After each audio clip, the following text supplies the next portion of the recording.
Hello বন্ধুরা, কেমন আছো সবাই? আশা করছি সবাই খুব ভালো আছো, আমরাও ভালো আছি। তো ঘরবাড়ির চেহারা দেখতেই পাচ্ছ, কারণ এসিটা ফিটিংস করতে এসেছে এসিটা।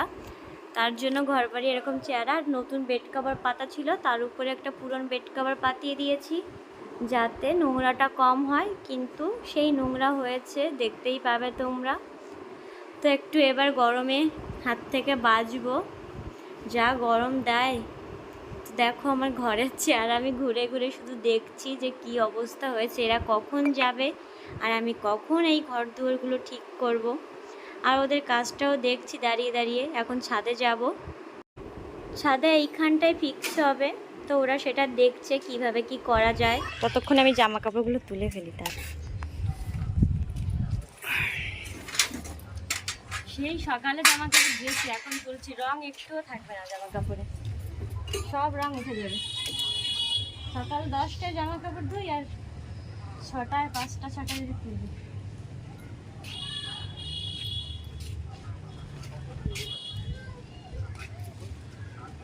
বেদানাগুলো ছিঁড়ে ফেলতে হবে, নষ্ট হয়ে যাবে।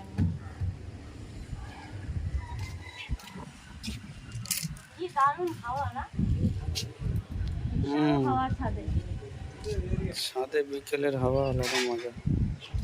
তো জামা কাপড়গুলো এখানে রেখে দিই, দেখি ফিটিংসটা দেখি, তারপর নিয়ে যাব। চলো, সেট করা হয়ে গিয়েছে।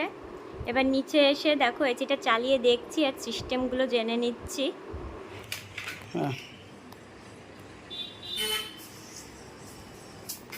সন্ধ্যা 6টা বেশি বাজে এখন, আবার আমার স্নানে যেতে হবে। ধুলোটা শুধু দেখো কি পরিমাণে ধুলো, খাটের তলায় ঢুকতে হবে। খাটের তলায় অনেক ঘুরিয়ে গেল নাকি, কালকেও খাট ঝাড় দেওয়া আছে।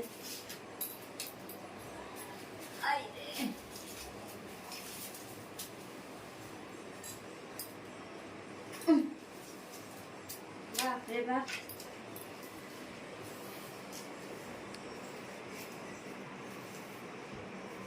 স্নান করতে যেতে হবে।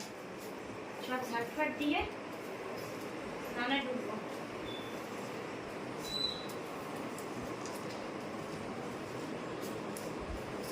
পরিষ্কার করে তোমাদের আমি দেখাচ্ছি।